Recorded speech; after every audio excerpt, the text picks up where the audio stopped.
Ed here with the Digital Digest, and today I'm sharing my first update on my experience with the Lenovo ThinkPad X9 Aura Edition for 2025. Now, this is the 14-inch model, and it retails for close to $1,500 US. I'll include a link in the description.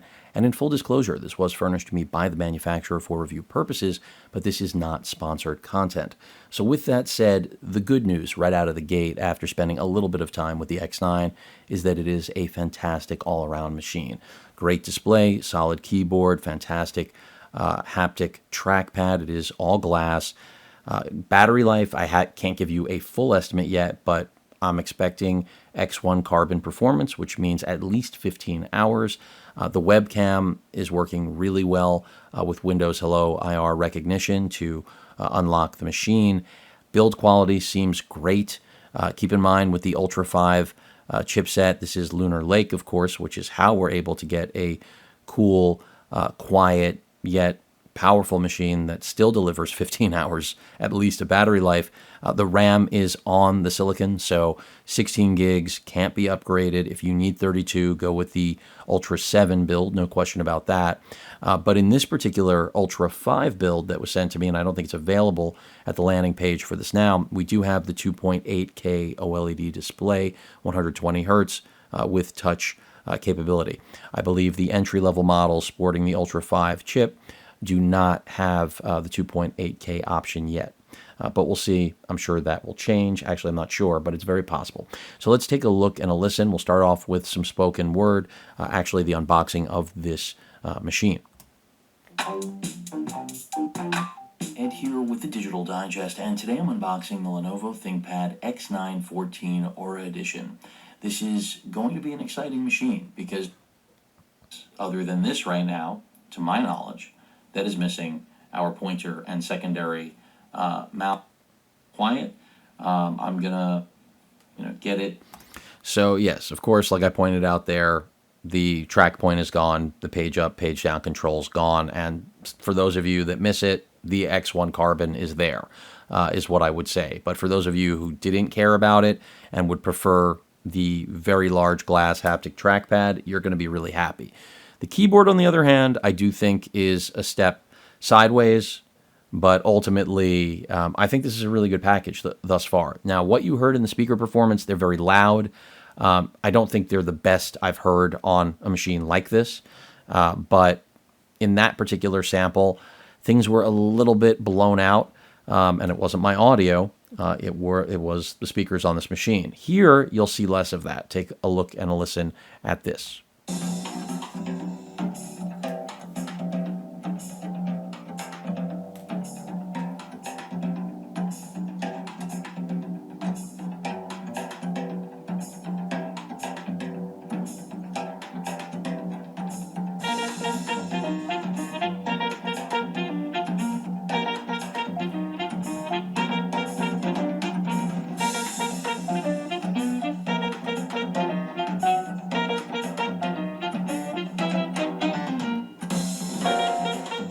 So I think this, again, as expected, demonstrates that this is a mature OLED display, and it's excellent. The fact that it's 120 hertz is definitely preferable, not a necessity. And so let's talk about performance, because you already know the display is great, keyboard is solid, trackpad is fantastic. So what is there not to like? Well, it's not going to be performance, because when we get into performance, Lunar Lake is exceptional, even when it comes to gaming. So let's say you get this great all-arounder for pretty much everything that life throws at you, but you want to do some gaming on the side. Well, that Intel Arc, the V140, can do it. Just like on the X1 Carbon, same thing here. You want to play some GTA at 1440, you're not going to get amazing performance, but the Lunar Lake chipset lives in full HD when it comes to gaming. You can see that just bumps through the roof. The same will apply to pretty much any modern title, especially older titles, that you throw at it. I mean, to think about being able to play Battlefield 5 at 80 plus frames, at 1080p at Ultra, with integrated graphics from Intel. I mean, you would think I was talking about AMD. So Intel definitely did something magical here, even if it took a little too long.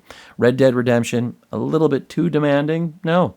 Even in full HD again, totally playable. Now, the only game I've installed is Helldivers, and you may have noticed I launched my gaming channel, which has only been a decade plus in the making.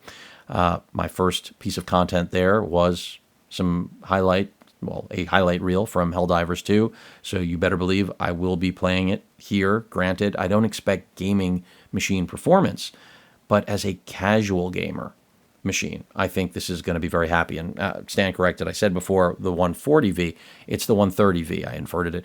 So with the 140 that you're going to get in the higher end SKU, the Ultra 7, performance is going to be even better. Food for thought. So definitely a marked improvement there, because the 140V is really just right now one of the best integrated GPUs on the market. Of course, AMD's got some amazing stuff coming out, but Lunar Lake is right here, right now. I don't have that amazing stuff in hand yet. So really nice to see this sort of performance and know that you're absolutely going to be able to game. And then the 1 terabyte NVMe that's on board is no slouch either. It's a Western Digital drive. I believe it's the 720, but it is a 2242 PCIe type drive, which means most of you are used to 2280 form factor. That's pretty much the most common, most affordable, and highest performing NVMe size type out there. This one, again, 2242, a little bit more of an odd size. For whatever reason, Lenovo went with it. I don't need to figure it out. It's not going to be a performance problem, but if you're wondering why you're seeing a little over 5,000 and a little over 3,000 read-write respective, it's because it's not a 2280 Gen 4 drive that on average yields closer to 7,000 and 6,000. But again, seeing this in real-world performance, highly unlikely that you will notice anything. I certainly haven't. But again, I've spent a limited amount of time with the machine. This is not my full review. Don't take it as such. I just know this is a machine worth getting excited about. And likewise, I want to provide all of you with the information you need. The last thing I will run is a speed test. Remember, this is a Wi-Fi 7 machine. Let's go ahead and get it with my provider. And so far, service has been solid. Not service, but the Wi-Fi 7 performance. My service, that was a Freudian slip, has not been good. Unfortunately, I've been going through a lot of internet problems here. Generally, over 6E, any Wi-Fi 7 machine, I'm going to pull close to gigabit. That's what you're seeing here. But for whatever reason, this new piece of hardware that I got for my ISP on the upload side is having a lot of issues. So you're seeing, even though my connection is symmetrical, well, here we're getting close to symmetrical, but for whatever reason, I cannot achieve the upload speeds with this new Wi-Fi 7 router that they provided. Anyway, not trying to sidetrack, but they're pretty symmetrical. I'll run it one more time, and that's good to see. But overall, the X9, I think, is proving to be a very good addition to the ThinkPad family, even if maybe it should have said ThinkBook here. Not sure why it's not a ThinkBook, but either way, I'm just glad that it exists, because I think it's going to make a lot of people happy. And keep in mind, there is a 15-inch model of this machine as well. So again, my correction, I do not have the 140V, but rather the 130V. And again, with the Ultra 5, just remember 16 gigs of RAM on board.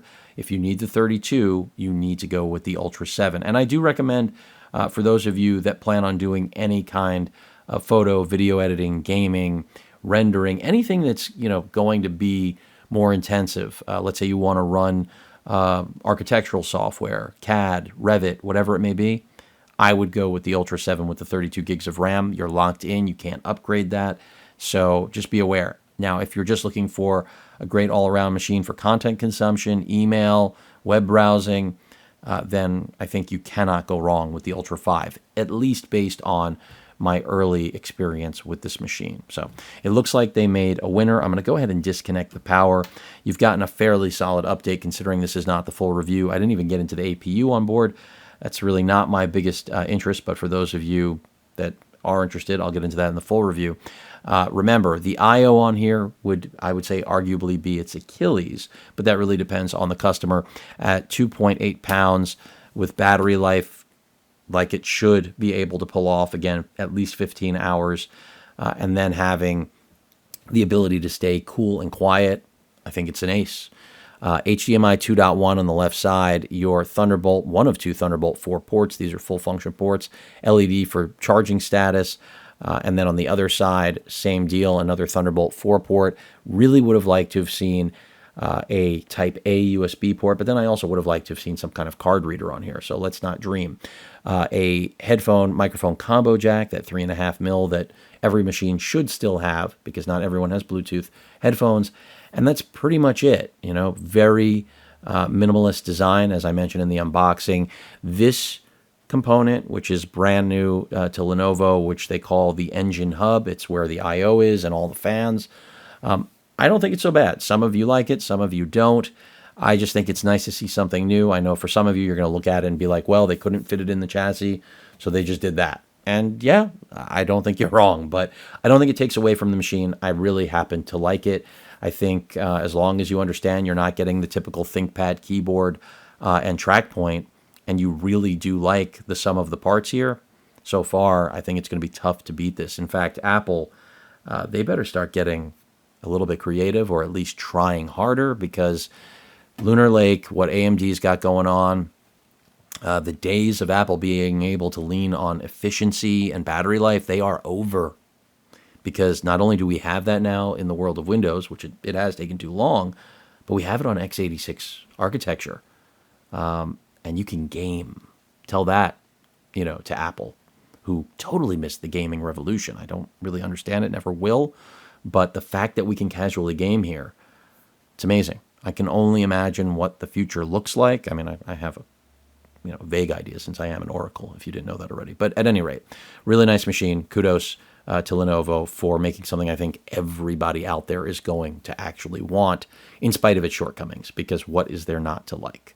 And again, if you don't care about the touchscreen and the styling and you want the traditional ThinkPad experience, the X1 Carbon awaits. It's even a little bit lighter and 57 watt hours of battery as opposed to the 55 under the hood here.